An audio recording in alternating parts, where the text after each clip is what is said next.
It's been a busy week with central bank meetings as well as commentary from Federal Reserve Chair Jerome Powell. I'm Fiona Cincotta at StoneX. To help me unpack this and more, I'm joined by Global Head of Market Commentary, Matthew Weller. Thank you for joining me, Matt. Absolute pleasure to be here, and I'm excited to break down what's becoming one of the biggest stories for markets as we move through the rest of this year. Yes, completely. So this week we had comments from Federal Reserve Chair Jerome Powell. He said that the Fed was going to remain on wait and see mode, but also warned that tariffs could mean that inflation and jobs were being pushed away from the Fed's desired goals. Now, as far as the Fed's rate decision in May, the market's not expecting a rate cut there. And there are some expectations of a rate cut or a 25 basis point rate cut in June. That's looking at around 59% according to the CME FedWatch tool. Looking out towards the year end, bit of a mixed picture. Market participants are divided. We've got around a 30.5% expectation of 75 basis point cut and a 34.5% expectation for a full percentage point reduction. So where do you stand? And yeah, give us your reasons. So, like the Fed, I think it's a bit of a fool's errand in these very volatile, tariffy times to take too strong of an opinion. There's still so much uncertainty. But if you're trying to pin me down here, I think the Fed, at least based on what they're saying now, is likely to deliver fewer cuts than the market's expecting, maybe somewhere in that region of 2 to 3 this year. And just looking and reading between the lines of all the Fed speeches, it's been almost unanimous with the Fed officials saying that the prospect of imminent rate cuts is low. They seem hyper focused on inflation. I think that comes on the back of the transitory mishap that we saw a couple years back. And while they do say tariffs can bump inflation, it might be more of a one-time bump. So they'll be more focused on trying to make sure that doesn't become entrenched.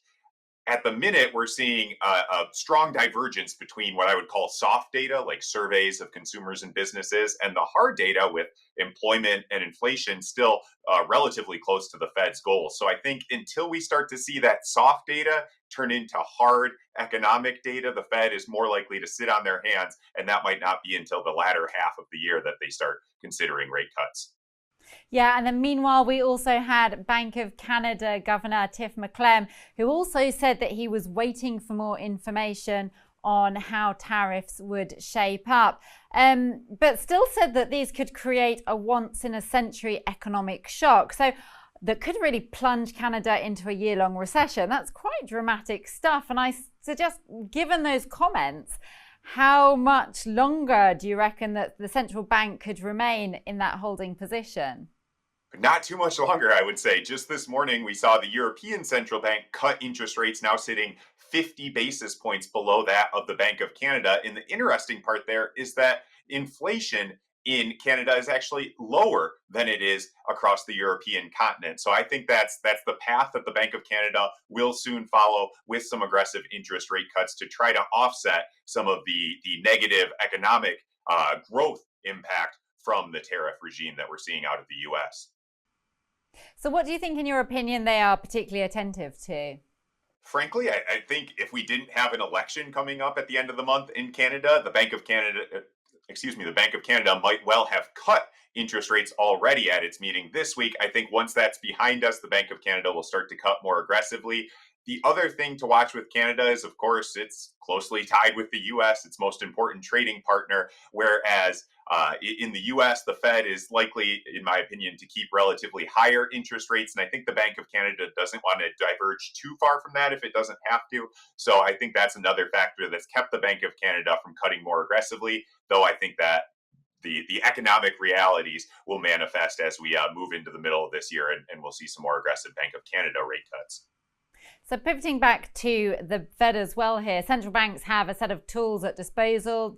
They've got interest rates, open market operations, etc. And earlier this week, I caught up with StoneX chief market strategist Catherine Runaveri, and she told our viewers that liquidity was the driving force behind the heightened volatility in the markets. Would you agree that a possible response from central bank does not necessarily lay in the interest rate moves, but elsewhere? It depends on the stresses that the economy and markets are facing, but certainly at this point, it looks more likely that we'll see some of those liquidity concerns in markets before that hard data forces the Fed to cut interest rates. I'm reminded of back in COVID when certainly we saw an economic shock, but we also saw a market shock, and the Fed was very responsive to the market shock, introducing an alphabet soup of different programs from TELF to a CPFF, different credit lines and credit facilities to support various parts of the market. And I think we could well see that before we see any interest rate cuts from the Fed, given that divergence between market volatility and the hard economic data. So I definitely think we could see some sort of stealth easing or ways to smooth out the flow of the markets rather than direct interest rate cuts, given the Fed's dual mandate being in a bit of conflict right now. And then finally, the ECB. We saw the ECB cut interest rates by 25 basis points today. That's the 7th interest rate reduction from the central bank here in Europe.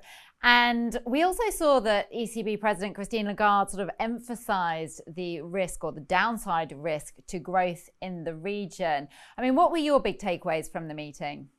Yeah, on balance, I think it was a relatively dovish cut, which is to say that ECB President Lagarde was hinting that more interest rate cuts could yet be coming. And specifically, and this will be a key theme to watch moving forward, how central bankers characterize and emphasize the impact of the tariffs and a developing trade war. For ECB President Lagarde, she talked about it as more of a demand shock, something that will reduce demand in the economy and therefore reduce growth. Whereas on this side of the pond, the Federal Reserve under Jerome Powell is more focused on the inflationary impact. So I think that can be a bit of a guide. But as it stands right now, I think the ECB is likely to continue to cut interest rates, likely below what it considers the neutral rate.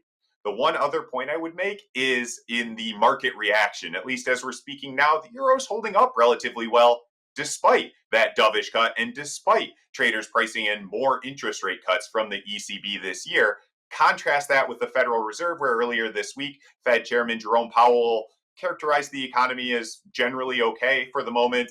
He didn't hint at any imminent interest rate cuts, and we actually saw the US dollar fall in response to that. So, my takeaway there is that traders are becoming more sensitive to the economic growth component of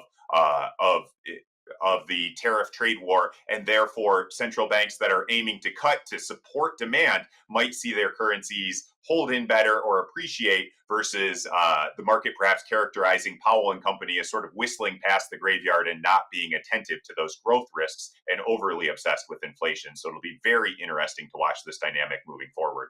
Now, some really interesting points that you've shared with us today, Matt. So thank you very much for joining us, and we look forward to you coming again and speaking to us again soon. My pleasure. Thanks, Fiona. For more videos like this, please do like and subscribe.